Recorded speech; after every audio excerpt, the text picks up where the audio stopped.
Good evening and welcome to Zion's Banner. I don't know who'll be in the house tonight, but just by way of a few things, um, next Thursday will be a normal broadcast, but the Thursday after that is Thanksgiving. Good evening and welcome to Zion's Banner. So I thought what I would do is just basically do a little thank you to all you guys and get on briefly, either through Get Vocal or directly on Facebook. I'm not quite sure which way I want to do that yet. I've often thought about giving you guys like a Get Vocal link, and maybe we could say Happy Thanksgiving to everybody and share it. And I'm thinking about that too, and just kind of going about that at some point during that Thanksgiving day. So, um, glad to have everybody here. Now, I know people pop in and pop out, so we may see some changes there. I'm just getting myself set up here. A little different evening. Also, some people are, it is really good to, I see someone there that I just gotta, every so often I don't see people that I used to see a lot. Sweet Tea actually lives in town here. She is doing some incredible artwork. Um, and so I've gotten to see some of the creches that she's doing. I think they're ceramic, but she's posted some of them. So I wanted to just say it's so hard. On one hand, I want to be part of a community. On the other, I know that people who don't even know Sweet Tea will be watching this wondering what she does. She does this incredible artwork with different mediums. And so she's been sharing those on Facebook. So I'll just brag on her for a minute or two. She does some work in her own home, and she does some work um, at a studio. It's actually right near where I do First Fridays, or hang around during First Fridays. The conference is coming up, Doctrine on the Block, and so that's coming up in February. There is a hair tell that we're going to broadcast those. I pulled the most interesting thing. Instead of doing what Stan Meyer, a friend of mine, is going to do, which is just basically Jewish objections, can Messiah be God? Vocab asked me if I do a comparison between some elements of Catholicism and Judaism. So I pulled out an adult Catholic catechism book and started my research early. And I'm going to have to say some things are the same and some things are different. Tonight we're going to be doing something different. Tonight we're going to be talking about the New Age movement. Now, this is not an entire, really incredible everything you wanted to know about the New Age for some very important reasons. Oh, I am not an expert on the New Age. Why did this catch my attention at all? Well, one, just apologetics in general. But the other reason it kind of caught my attention is that my sister's kind of has her sort of Jody religion, just being kind, and it seems to have different elements in it. And I was thinking, well, is it traditionally New Age or is it less than traditionally New Age? Um, and so that what kind of got me interested. And then my mom had some kind of universalist sort of thinking. And so I wanted to kind of find out what the real deal was and then what my sister and mom might have been into. I'm going to pull that. And so that got me into this. And then I've been doing the class at Hillside. So this is really Hillside's class. We'll get back to Tovia Singer next week with a broadcast because he stated that the writer of Hebrews was misinterpreting Jeremiah 31. And so I'm putting together a little something on that. Sorry, that's not next week. Next week he stated that John's Christology is aberrant and different than the gospel writers and very weird. And so we're going to look at how aberrant it is to Second Temple Jewish thought. And then we're going to look at, is it really all that different than the other gospel writers? So that'll be next week. Is John's Christology aberrant? And so that's what we'll be looking at next week. And then we'll continue in Matthew. And then the week after for Wednesday, I'm thinking about things, but the normal Wednesday broadcast would probably be is the writer of Hebrews misinterpreting Jeremiah 31? And we'll take a brief look at that. What he says, why he says that's being misinterpreted, and then we'll take a look at whether it really is being misinterpreted, analyzing his position along 2 points. What I believe would be 2 separate points. So let's get started with tonight, the New Age movement, just an intro. I see people are starting to file in, which is just wonderful. Again, this is not a deep thing that I'm doing. Okay. Belief is a landmark documentary series exploring humankind's. Okay, now the first thing we're going to do is we're going to see what's going on. I've got Oprah here. I'm not going to let Oprah run forever because Oprah can talk forever. She had a talk show. But she's going to figure in later, and I want you to go ahead and hear this. So I'm going to get this set up again. Now, what's important for you to know is this is out of CBS, and I'm just making sure that my settings indeed will let this play. And the other thing I'm going to do to make sure you're hearing it is I'm going to put my volume up just a little bit here. So I'm going to get this set up again. Now, what's important for you to know is this is out ongoing of CBS, search to connect with something greater than ourselves. Oprah Winfrey narrates the program spanning 6 continents over 7 consecutive nights. Belief follows arranged people on their profound journeys, among them a Hindu woman from Chicago seeking more out of life and what she believes. The woman heads to the banks of the Ganges River in India for the world's largest spiritual gathering. 6 continents over 7 consecutive nights. Belief follows arranged people. अच्छी job है, अच्छी परिवार है, सब कुछ है, पर मुझे वैसे भी ना मुझे ऐसा लगता है कि मुझे ऐसी श्रद्धा कैसे मिलती है। करने वाली हुई है, वही मन में लाते हैं तभी कोई श्रद्धा आती है। जब तक वो मन में नहीं बसेंगे कोई श्रद्धा नहीं आएगी। उनका दरबार इतना लंबा है, वो उनके नाम से ही सबकी गाड़ी चलती रहती है। It was just a few minutes of conversation, but I felt like they could see inside my heart. And what they offered to me was something that I'll never forget. When it's your time, it'll be revealed to you. This series really, Oprah, is just epic. I mean, in the first episode, you go from the U.S. to India to Budapest, Hungary to Australia. It's visually absolutely stunning, and the 3 years you put into it are so visible. And I know this was incredibly important to you, so important you put your own money into it. It was important because I was going through a period with the beginning of OWN, launching a network where all the press was saying the struggling network. And oftentimes when you're going through a challenge, it forces you particularly to go inward and think about what do I really want and what do I really want to achieve. So for me, the idea of creating a network was be able to tell stories that really would drop pieces of light into other people's consciousness and really show stories and ideas that would connect people.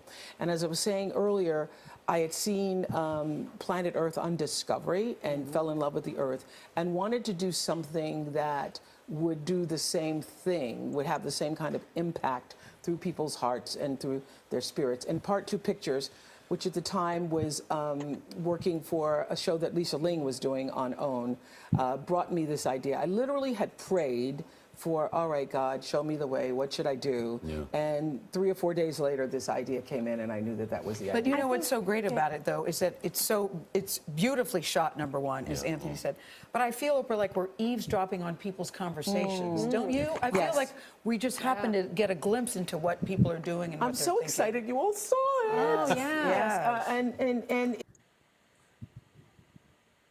okay, I wanted to go ahead and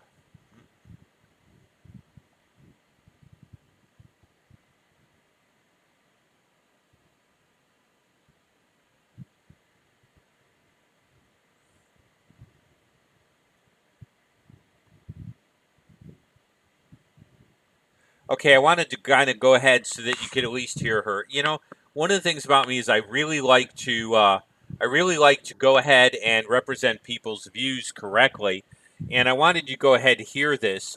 This was broadcast over CBS. I know that they're losing a lot of market share as time goes on, but I wanted to go ahead and do that. Now, her name's going to appear later in our discussion, but I wanted you to hear some of what she had to say. Now, as far as fake Christian, yes, her worldview does not comport with sound, biblical Christianity. We're going to see that. But I wanted you to hear some terminology that she uses that's very new age. Did you notice she used the word consciousness? Do you notice that she lumped all religions together, even atheism, which is hysterical when you're talking about theistic religions? And so I wanted you to go ahead and hear that and kind of hear her take, because it's not that she comes out and says it, but it's her take. And yes, she's doing an incredible amount of damage. And so you need to go ahead and do that to understand the sort of press that this is getting. Let me move forward and start talking about some other big players in this sort of movement. Now, I'm going back a little bit, but this movement goes back as far as its influence and entrance on our country. And so I moved back to a player that was very, very big when I was around, which was Carlos Castaneda. He wrote a series of books, which is going to be talked about. And as you see, he started with his books called The Teachings of Don Juan. Now, that was in 1968, but those books were sitting in our school library.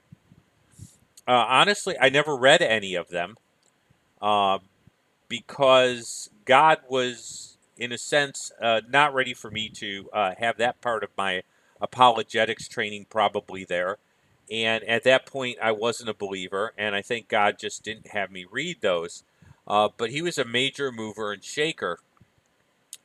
He wrote a series that described his training in shamanism. So he writes this series where he runs into this wise man, this man of knowledge, uh, um, and he claims his descendancy from a group that lived in Central area Mexico, which I don't know much about because I'm not really into pre-Columbian history.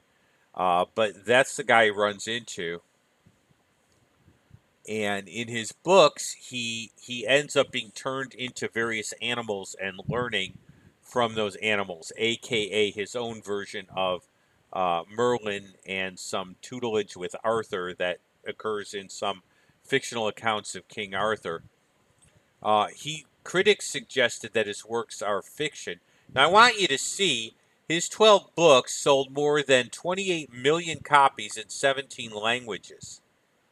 Supporters claim his books are either true or at least valuable works of philosophy. I beg to differ about them being valuable works of philosophy, to say the least. But you do need to know that he was an early mover and shaker. And so Carlos Castaneda was an early mover and shaker and affected things a lot. I don't know, you guys can chime in if any of you read any of Carlos Castaneda's books as part of the Don Juan series. But he really introduced things in the that 60s period, and it went into the 70s. And then when I was in high school, it was late 70s, early 80s. And so this was the big rage, actually. So he was a kind of a person there that was. Now, there are other movers and shakers that we're going to talk about too that have had their part to play. Now, these may be a little bit behind the times because this movement hasn't gone away. But I don't see any really huge names. So if I'm behind a name or two, remember this is just an introduction. I'm going to move on. By the way, he lived in Westwood, California, and he has long since passed away. So you need to understand that. and he lived with 3 other guys, and he promoted, this is tense gurity. So he kind of thought he could make it from here to ancient Mexico. Frankly, ancient Mexico, with some of its practices, doesn't interest me all that much. Do understand that shamanism occurs not only among Mexican tribes, but in various other places too. Shirley MacLaine was an actress. I actually have. I'm a Hitchcock fan, and so I have the one movie she appeared in that was a Hitchcock movie. Uh, Whatever Happened to Henry, or What's Wrong with Henry. The the exact title's escaping my memory. It's actually in my Hitchcock collection. She appears in it. She actually got known for her New Age beliefs. As you can see, she had an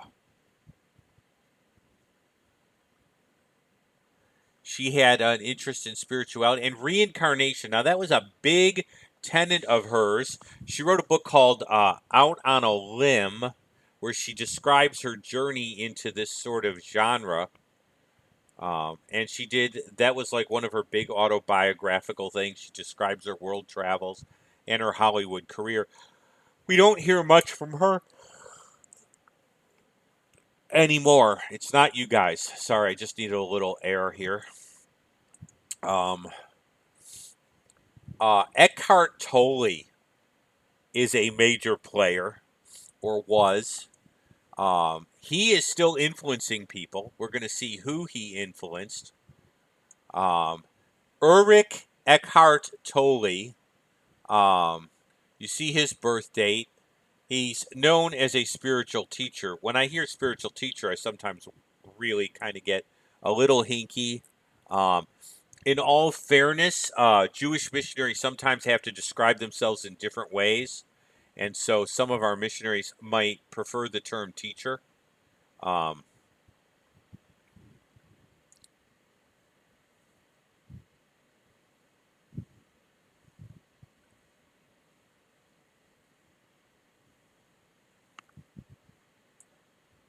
So, little bit of stuff going on here in the background. New York Times called Tolle one of the most popular spiritual authors in the United States. And we're going to see the range of his influence. He had a wide range of spiritual works, originally from Germany. He divided his time. In fact, it says currently divides his time. That was as of 1995 between Canada and California. He moved to Vancouver, British Columbia in 1995. He was still on the bestseller list in 2000. So if that's any indication of anything, in 2008 he was called the most influential. This is not that far removed. See, I say his influence is still sort of being felt, not only through himself but through others. Just to let you know the range of his influence. Now, this is like scary. Okay, we have a small station here, and I'm doing things. But he had like 5 million copies in North America, and approximately in 2008,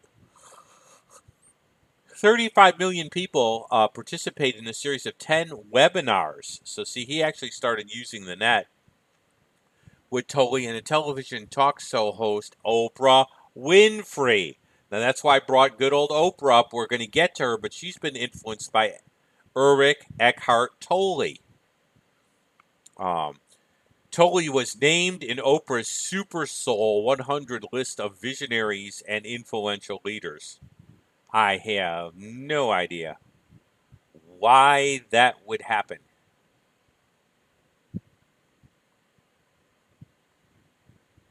And someone's commenting. And there are guys who are picking up the slack, but they just haven't obtained the name value yet. And these are the older guys that laid the groundwork. Now let's get to Oprah herself. She grew up in a Christian home, but as you can see from the language, we're not talking biblical Christianity anymore. She was influenced by Tully, but where did the influence start? Well, in 1998, Oprah began ongoing conversations with Gary Zukav, an American spiritual teacher who appeared on her television show 35 times. Okay. And so we could start seeing some of this. Now I'm looking for you guys. You are free. We could stop here and you guys could chime in. I don't know if any of these names are familiar. Oprah, I think, is. But Tully probably wouldn't be. And Castaneda would go back a little ways. So I don't know the relative ages.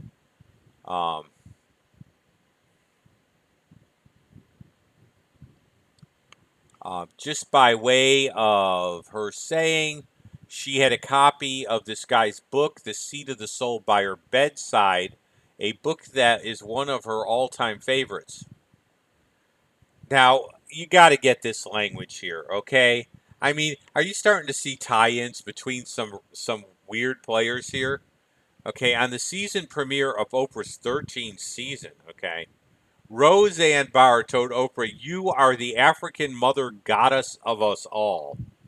Doesn't that just help your digestion? Just to know that?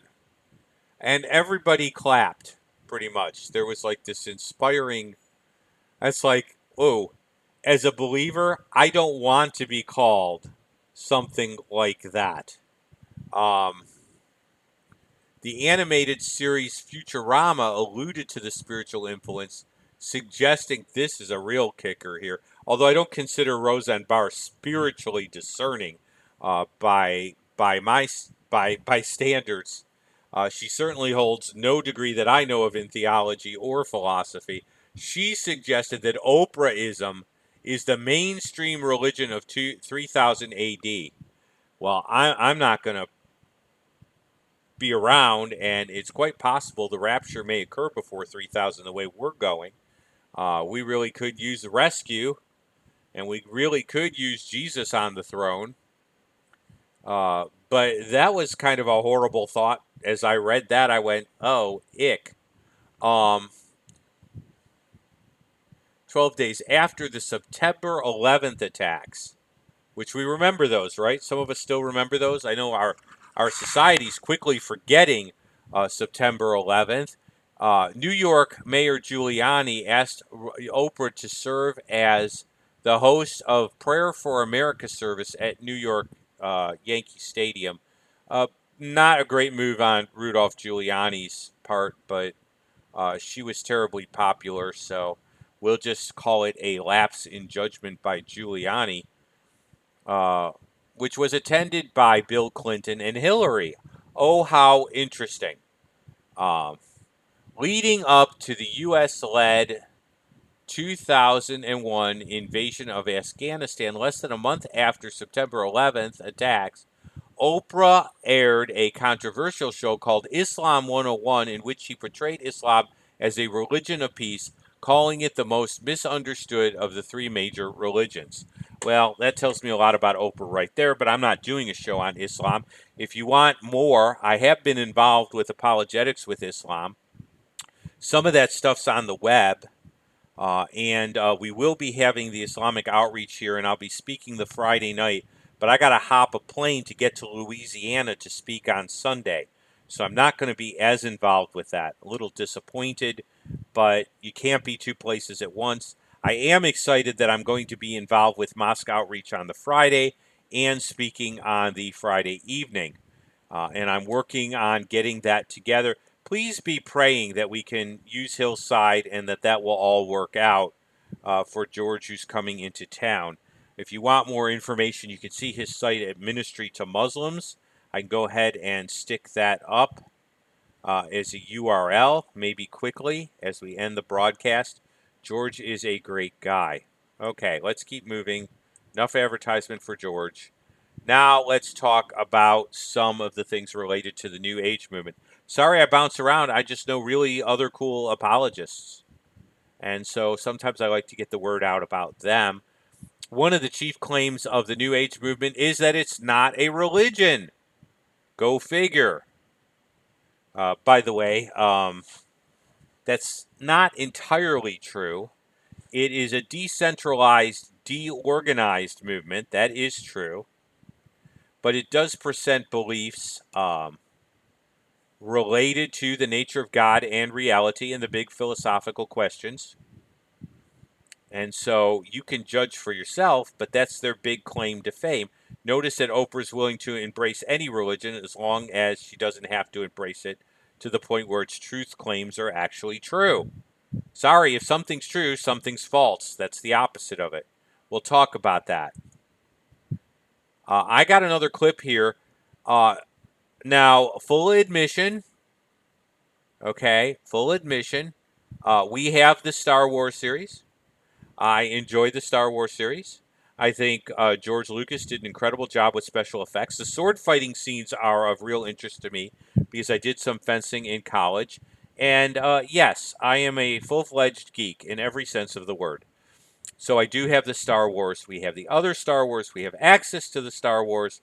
But you do need to understand that Star Wars philosophy of the Force borrowed from the New Age movement. And so the New Age movement was brought into popular culture. Yet again, now one of the ways that happened was through television and books. The other way was through movies. Now, if you listen to Ravi Zacharias, ideas start on the upper levels, they filter down into society, and the media is a very big part of this whole process. Look, the movies we see nowadays are the stories our culture tells to itself. So I want you to get it from Ben Kenobi himself. And so I put this up here, and it might be nice to see that particular actor because you're not going to see him anywhere else but in the movies now. Let me get this up and going. Okay, the Trekkies versus the Star Wars fans. I see what's going on here. Okay. The Force? Now, the Force is what gives the Jedi his power. It's an energy field created by all living things. It surrounds us and penetrates us. It binds the galaxy together.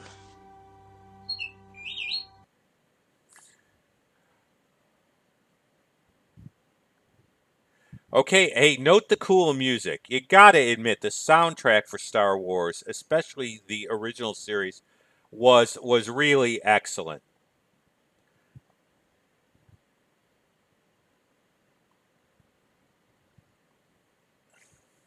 Didn't mean to interrupt Ben Kenobi, but you heard it. You know this talk of a field entwining everything.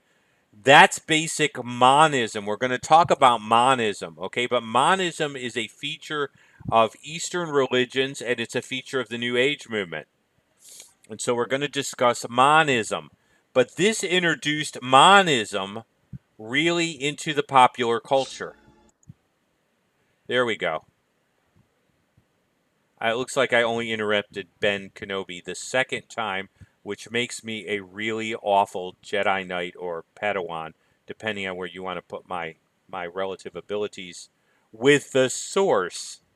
I'm being funny, okay? One of the major tenets of the New Age movement is that there is a basic unity to everything. I got this from John S. Feinberg from a book, No One Like Him. Now he's actually quoting someone else. Doctrine of God, Foundations of Evangelical Theology, available in Logos, but I do not know whether it exists in print. What's interesting about this particularly is that I had John S. Feinberg as a professor. He taught Christian ethics. And so it was great to be able to hear from John Feinberg. He is really doing some great stuff. He is also the son of Charles Feinberg, if I'm not remembering correctly, who also is a brilliant Jewish follower of Jesus, Hebrew Christian, Messianic Jewish scholar. Okay? Someone chimed in. The only difference that you might find in Hinduism has to do with the law of karma. So when we get to karma is not necessarily a part of the New Age movement, although it can be. since reincarnation is one of the beliefs that finds its way in here. Now, understand what this all means. When I say that something's monistic, or I talk about monistic pantheism, the difference between you and me is only a perceived difference. An apple, a tree, a dog, a person are only apparently different, but they aren't really different. In Hinduistic circles, you would use the term Atma is Brahma. Okay? Now, a name appeared on the chat that is somewhat familiar. And so the differences are only apparent.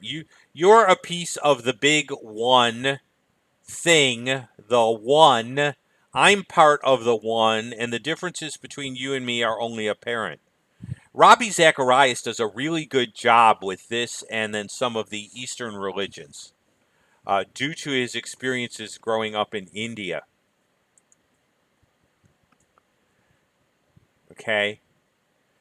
Now, one of the issues this produces, if there is only the one, then good and evil only appear to be different because they're part of the same force. Now, remember that when you're doing Star Wars, they had to talk about the light part of the force and the dark part of the force, but they were part of the same force. Okay, so like whichever way you want to turn your midichlorian, that's the way it works. Okay, all is one. There's one ultimate reality. There's one consciousness that is beyond good and evil. This is the essential teaching of many Eastern religions and occultism, but it's being advocated by a host of New Age, notice this, New Age scientists. That's kind of a fascinating term. Okay.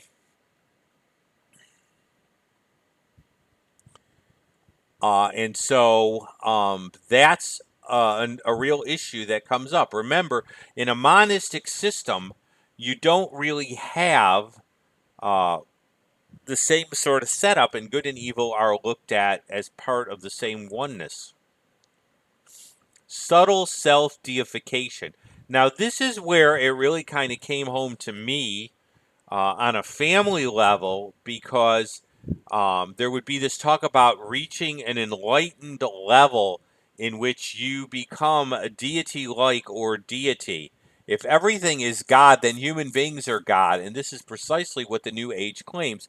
In the New Age, you are ascending to higher and higher levels of consciousness until you reach oneness with the one, and then you are God too. By the way, one of the terms that I've heard used is avatars. Gurus was an old term used even today, or at least was used in the recent period, is the term avatar. And so they'll talk about Jesus being an avatar, or they'll talk about the Jesus consciousness.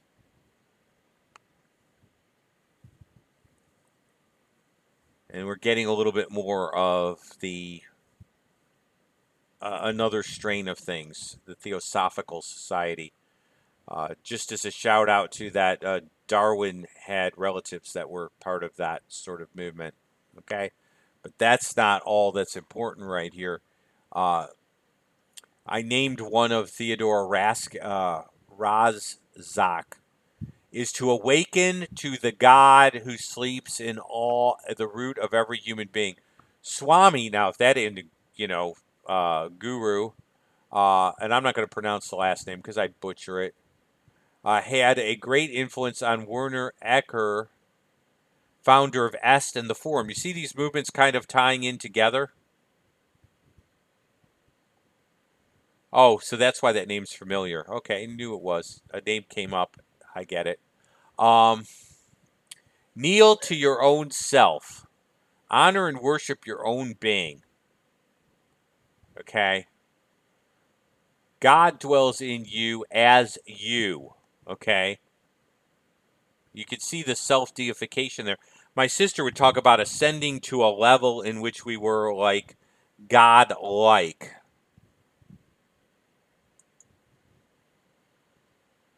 What's the problem between human beings that human beings have then? if the problem human beings have, they're these godlike creatures that just need to become fully enlightened and become God themselves. What's the problem? Well, the problem is one of ignorance and lack of enlightenment. Okay? And so we are unenlightened as to our true nature. That's kind of the claim of the New Age movement. By the way, a lot feel that it's engendered by Western culture that has shaped, quote unquote, our consciousness. As a result, we are content with everyday notions of human limitations and finitude. We could be so much more if we just understood our godhood. And this is the sort of talk. I need to raise my consciousness. I need to elevate my consciousness. We need just that, a change in consciousness. Okay? Religion and doctrinal distinctions are denied. Now, understand what that means for someone like Oprah, who grew in a Christian home. She'll talk about God. She'll talk about love. She did in that clip, This is so loving. That's so loving. The important thing is to have some sort of belief, okay? Because doctrines don't matter. Truth statements don't matter. All is one and one is all.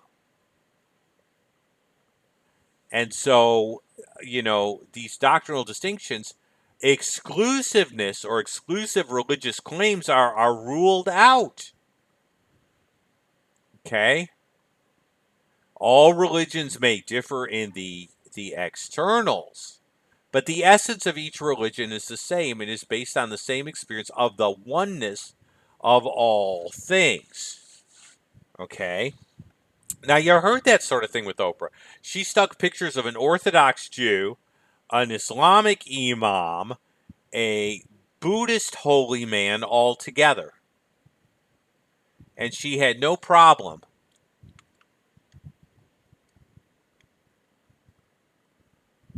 and she just wrap it. And see, so for Oprah, the exclusive claims of Christ are best problematic, but we'll get to that later.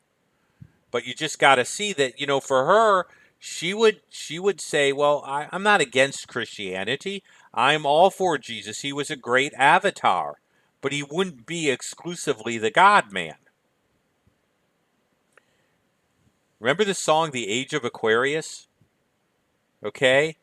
A very, very much part of the cosmic evolutionary optimism. Okay? And so I have some quotes up there.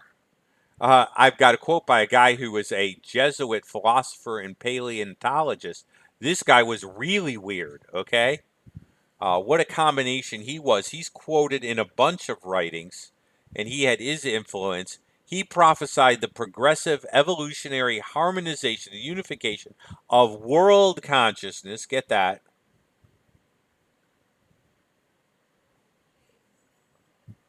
Of world consciousness, which would eventually reach the omega point, where all consciousness is fused and everyone becomes one with the one.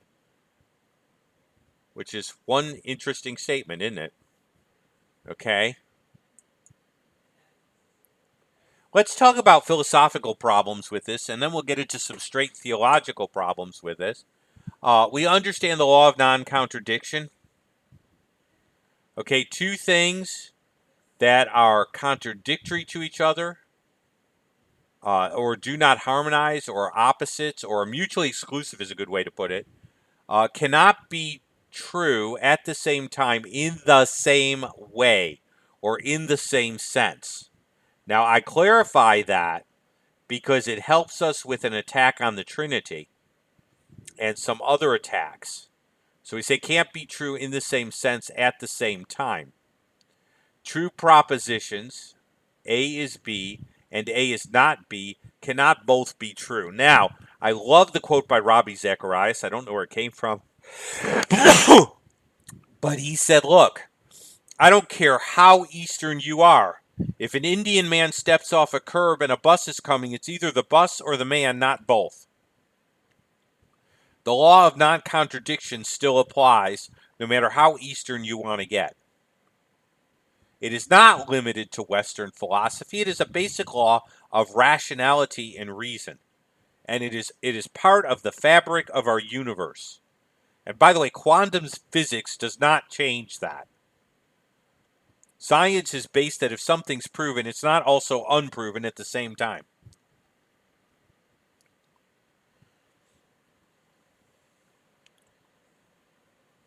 It's what makes rational law possible. And you can see the little tiny, nice little clip there I was able to throw up. Put up, sorry, my family teased me about that term throw up, like to put something up, because it could have other ramifications. So I will say put up. Let's make some application about this, okay? Now these are some Q and D defenses against this position. They aren't be-end end-alls. There are other defenses against this position. But let's just take a few of these. Modus potens is making a proof from the affirmative. Modus talens has to do making an argument the other way. In modus potens, you say if P, then Q. This is just Latin stuff, okay? But it's a basic way of making an argument. You have a basic statement, and then you have kind of the condition you'd have to prove. You'd make the statement P, and then you'd have to prove that, if P, and you'd have to draw it out. See how it all works out here, okay? If good and evil exists, everything cannot be one. Okay, there's your basic sort of statement. Because you would have moral dualism, morally two things. Now that opens up for a counter that can be used in other situations, such as God being the author of evil. So let me make very clear that we don't open ourselves up in another area here. Morally two things. Evil is not a created thing, it's a resulting thing. Evil is the absence of good, but it's still a thing. It's a resulting thing, not a created thing. And morally, you still have two things, although they're both not created things. One is the result of the other. There's still two distinct things there, one resulting from the first. If you have moral dualism, good and evil, you cannot have monism. All cannot be one if morally there are two distinct things. In other words, if you have a light side to the force and a dark side to the force, then the force cannot be one. Moral absolutes exist, then good and evil exist. Remember I said if good and evil exist, so I'm still kind of proving P. Moral absolutes, now notice, good and evil exist, then moral absolutes exist, good and evil exist. Moral absolutes do exist, therefore good and evil exist, therefore Q, which is the New Age movement, is false. Okay? Now that's a philosophical type proof. Could it be attacked? Yes, it could be attacked. It could be attacked in terms of moral absolutes actually existing. The third premise, okay? Now when I say QED, that's just fancy for thus it is proven, okay? There's a Latin phrase that means that. Q is that the New Age movement is false. So P actually has two parts to it. And then you have Q. Let's go on to theological problem and a way of dealing with this from the Bible. Okay? If the Bible is true, and the New Age movement and the Bible cannot both be true, in other words, they mutually contradict each other, then the New Age movement is false. The Bible is true. New Age movement makes claims that disagree with the Bible, so they're in contradiction. They both can't be true.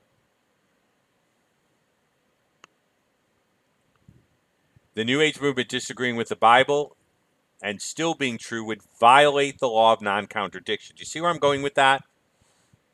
The New Age movement makes claims with the Bible, ergo, the law of non-contradiction prevents them both from being true.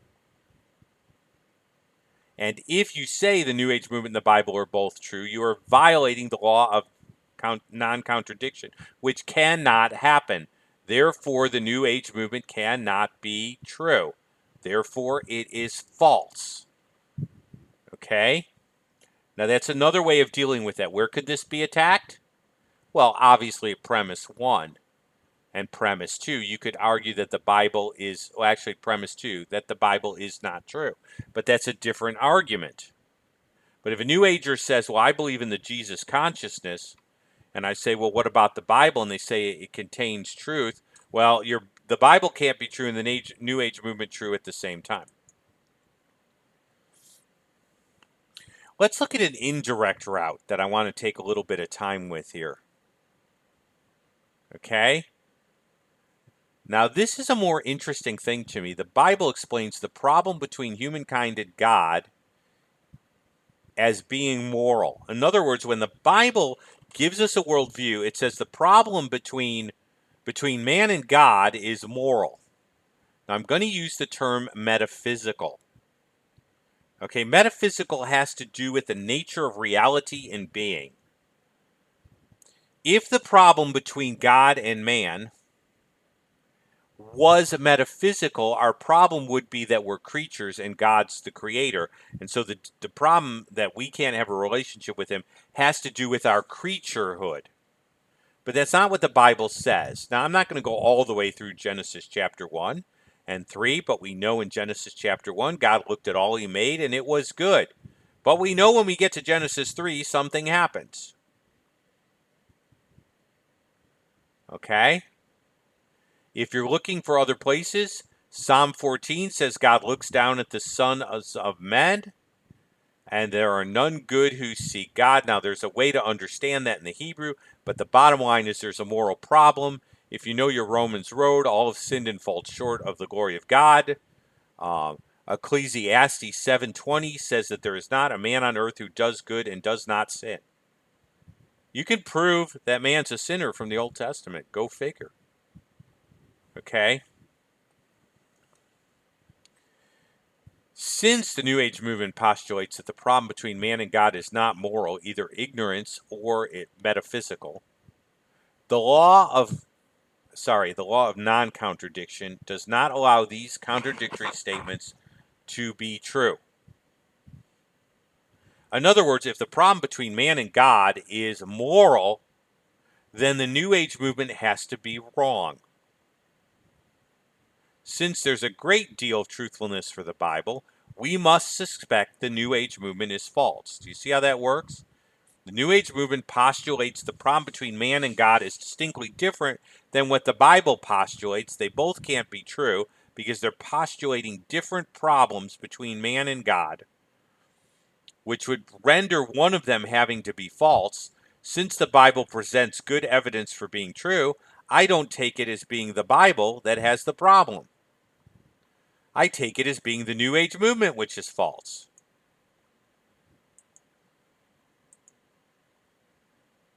Now let's talk about the exclusive claims of Christ.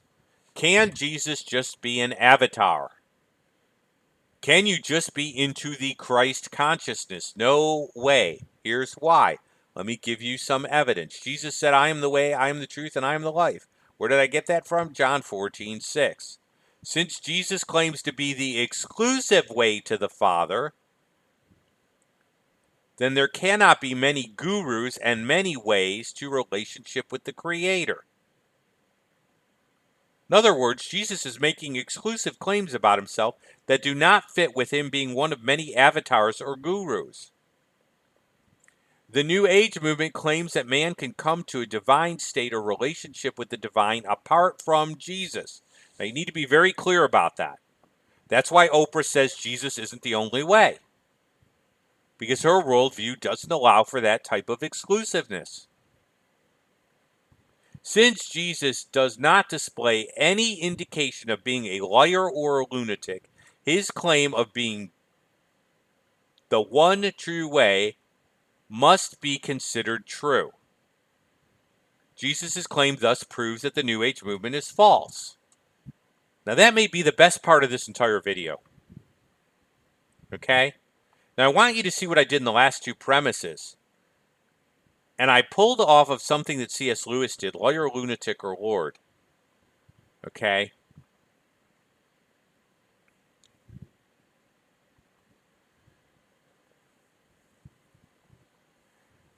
If I claim to be God, and I am not God, I'm either a liar or a lunatic. So what Rabbi Singer has to believe about Jesus, if he's going to be consistent, is that Jesus is an outright liar or a lunatic.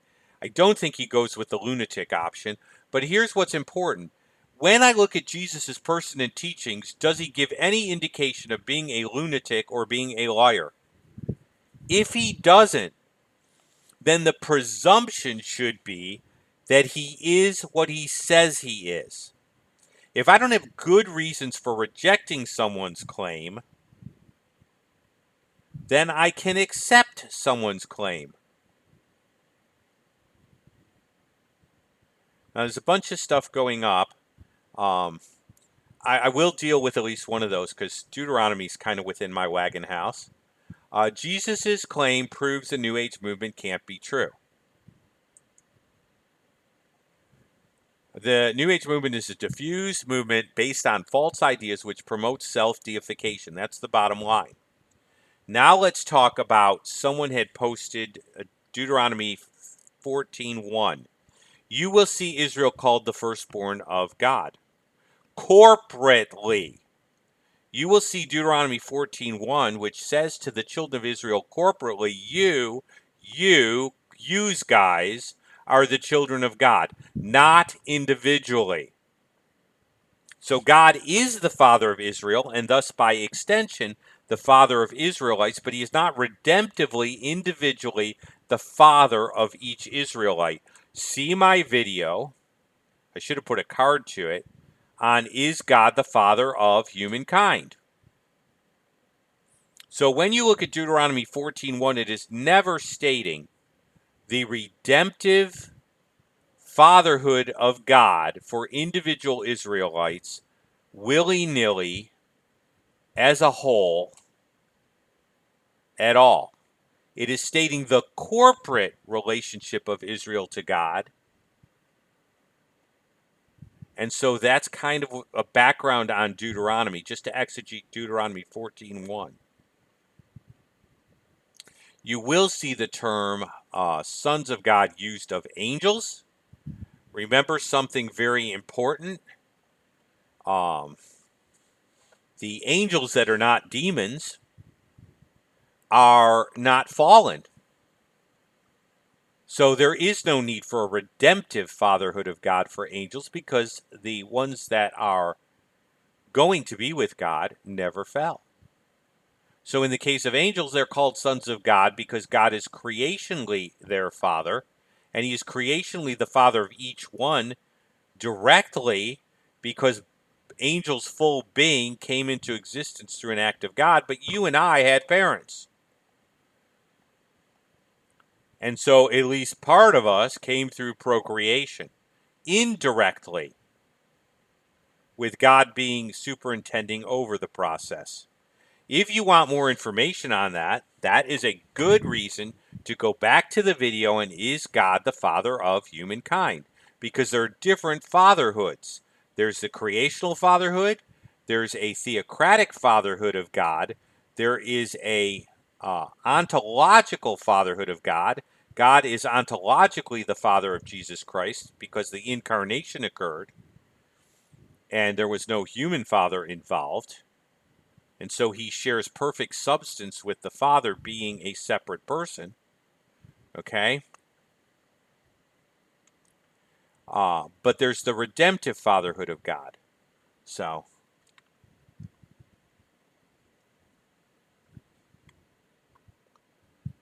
there's a question I can't answer, per se. The terminology is a little different. So that's where we are there.